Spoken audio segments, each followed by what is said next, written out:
Sebelum ke materi, izinkan kami memperkenalkan diri terlebih dahulu. Saya Julia Puspita Andriani sebagai moderator sekaligus pemateri pertama. Selanjutnya ada Sofia Naziha sebagai pemateri kedua. Selanjutnya ada Muhammad Anas sebagai pemateri ketiga. Dan yang terakhir ada Muhammad Khalil sebagai pemateri keempat.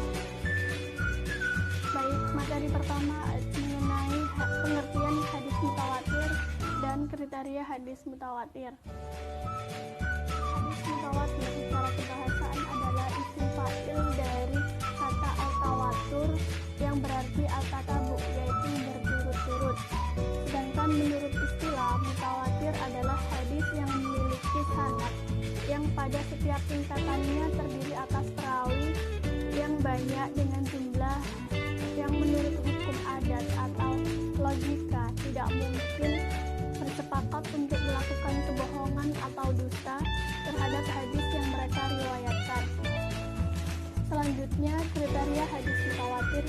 Kriteria hadis mutawatir di sini ada 4. Antara lain, yang pertama adalah perawi hadis tersebut terdiri atas jumlah yang banyak, sekurang-kurang jumlahnya menurut sebagian ulama hadis adalah 10 orang.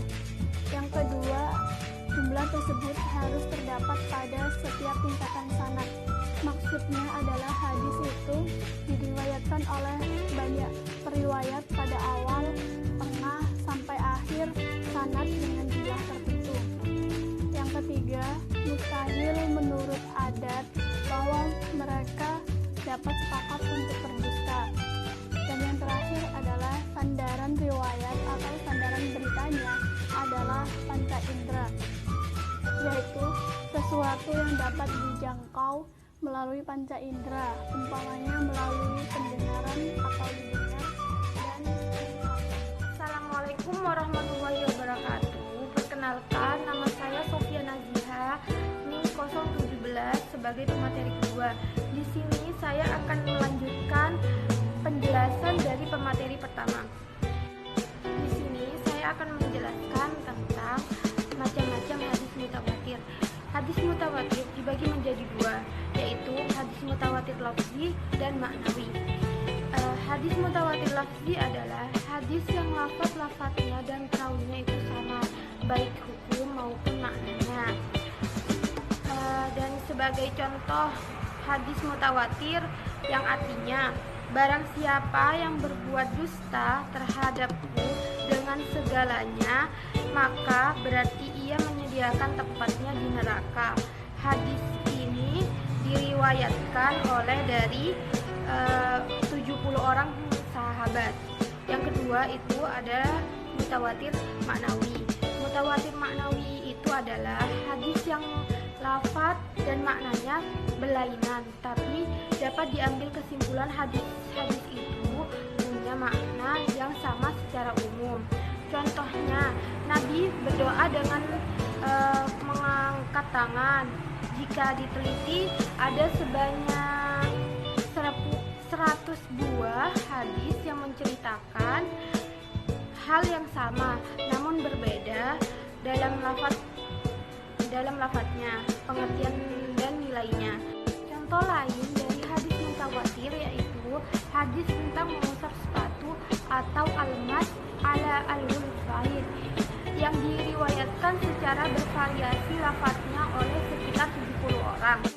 Selanjutnya saya akan menjelaskan tentang hukum dan kedudukan hadis mutawatir.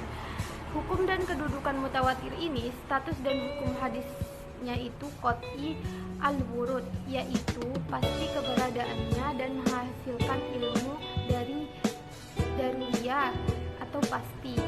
Oleh karenanya adalah wajib bagi umat Islam untuk menerima dan mengamalkannya.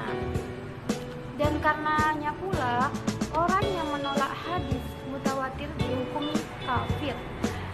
Seluruh hadis mutawatir adalah makbul, dan karena itu pembahasan mengenai keadaan para perawinya tidak diperlakukan lagi. Mungkin hanya itu yang saya bisa jelaskan. Selanjutnya saya akan serahkan kepada pemateri selanjutnya. Assalamualaikum warahmatullahi wabarakatuh. Perkenalkan, nama saya Muhammad Anas Hidayatullah, NIM 190.7211000154. Di sini saya sebagai pemateri ketiga. Pada kesempatan kali ini saya akan sedikit memaparkan tentang hadis ahad. Hadis ahad secara etimologi, kata ahad merupakan bentuk jamak dari wahid yang berarti satu. Maka khobar ahad atau wahid adalah suatu berita yang disampaikan oleh satu orang. Secara terminologi, hadis ahad adalah hadis yang para rawinya tidak mencapai jumlah rawi hadis mutawatir, yang menurut para ulama hadis 10 orang untuk mencapai hadis mutawatir. Macam-macam hadis ahad. Macam-macam hadis ahad yang pertama adalah hadis masyhur. Secara etimologi, hadis masyhur adalah yang diterangkan, yang ditunjukkan, yang masyhur. Sedangkan secara istilah, hadis masyhur adalah hadis yang diriwayatkan dengan 3 sanad yang berlainan. Ditinjau dari segi kualitas, hadis masyhur ada yang sahih, hasan, ada pula yang dhaif. Hadis masyhur yang sahih artinya hadis masyhur yang memenuhi syarat-syarat kesahihannya. Hadis masyhur yang hasan artinya hadis masyhur yang kualitas perawinya di bawah kualitas perawi hadis masyhur yang sahih. Sedangkan hadis masyhur yang dhaif adalah hadis masyhur yang tidak memiliki syarat-syarat atau kurang salah satu syarat untuk mencapai hadis yang sahih. Status dan hukum hadis masyhur adalah zon, yaitu pendapat yakin, sehingga wajib beramal dengannya. Akan tetapi karena kedudukannya tidak sampai mutawatir, maka tidak dihukumi kafir bagi orang yang menolak atau tidak beramal dengannya. Macam-macam hadis ahad yang kedua adalah hadis aziz. Secara etimologi, aziz artinya yang sedikit, yang gagah, atau yang kuat.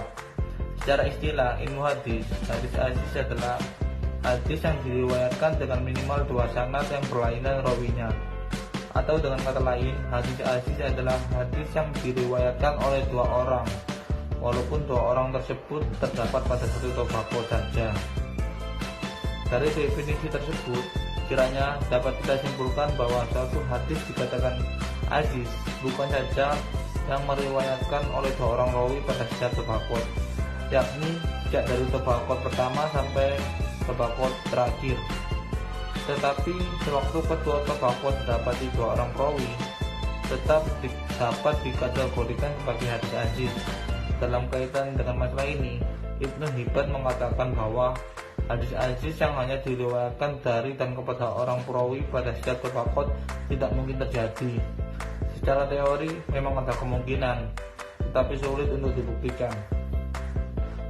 Dari pemahaman seperti ini, bisa saja terjadi suatu hadis yang pada mulanya tergolong sebagai hadis aziz karena hanya diriwayatkan oleh 2 rawi, tetapi dapat berubah menjadi hadis yang masyhur karena perawi pada tabaqah lainnya berjumlah banyak.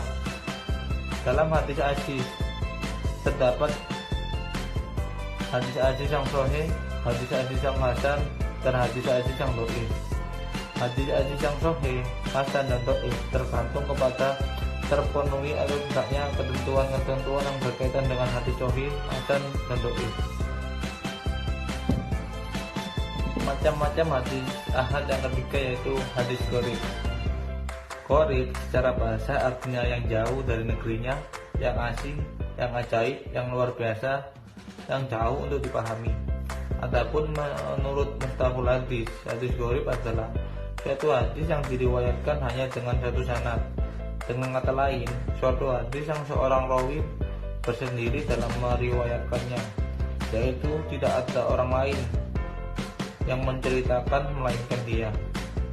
Hadis gharib ini ada yang sahih, hasan, ada pula yang dhaif. Yang sahih contohnya seperti yang terdapat dalam As-Shalihin. Yang dhaif inilah yang biasanya banyak terjadi dalam hadis gharib. Sedangkan yang hasan banyak terdapat dalam Jami' Tirmizi. Adapun maksud dari penyendirian rawi yaitu penyendirian rawi dalam meriwayatkan hadis itu dapat mengenai personalia yakni tidak ada orang yang lain yang meriwayatkan selain rawi itu sendiri. Juga dapat mengenal sifat atau keadaan si rawi. Artinya, sifat atau keadaan si rawi itu berbeda dengan keadaan rawi-rawi lain yang juga meriwayatkan hadis tersebut. Bismillahirrahmanirrahim. Assalamualaikum warahmatullahi wabarakatuh. Nama saya Muhammad Khalil. Saya di sini akan menjelaskan kedudukan hadis ahad. Kedudukan hadis ahad di sini ada dua faedah. Yang pertama faedah dzon, yang kedua faedah menunjukkan kandungannya. Yang pertama faedah dzon. Hadis ahad yang berfaedah dzon yaitu adanya persangkaan terhadap kesahihan hadis tersebut dari sisi penukilnya.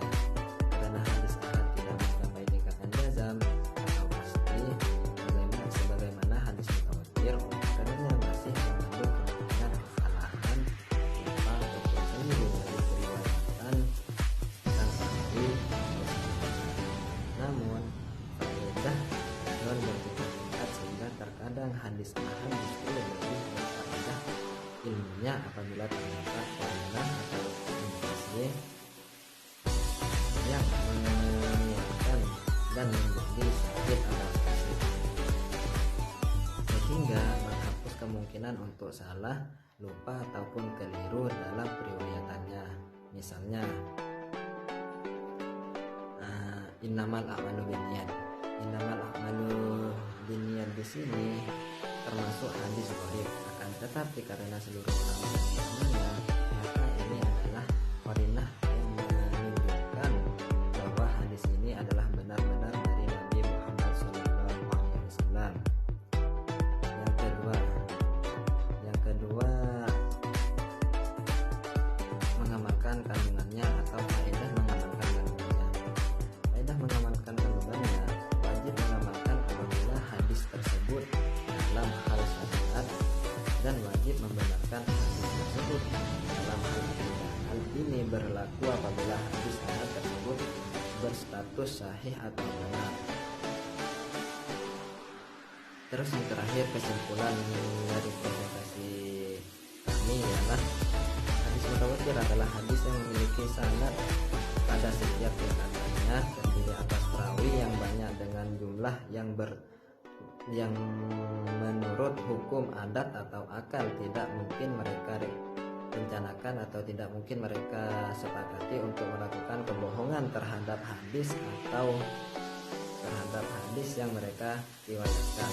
Sedangkan hadis ahad adalah hadis yang jumlah perawinya tidak mencapai jumlah yang terdapat pada hadis mutawatir. Perbedaannya yaitu mengamalkan hadis mutawatir hukumnya wajib, jika tidak dilakukan dianggap kafir.